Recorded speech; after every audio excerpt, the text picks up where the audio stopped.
तर मित्रांनो, आता आम्ही चाललो आहेत मासे पकडायला आणि माझ्यासोबत आहेत काका. काका हाय करा.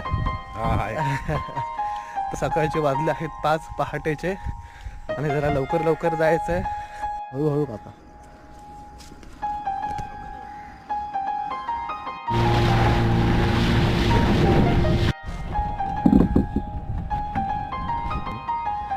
आणि खूप छान वाटतंय आणि अजून आपल्याला 1.5 तास वाट बघायची आहे.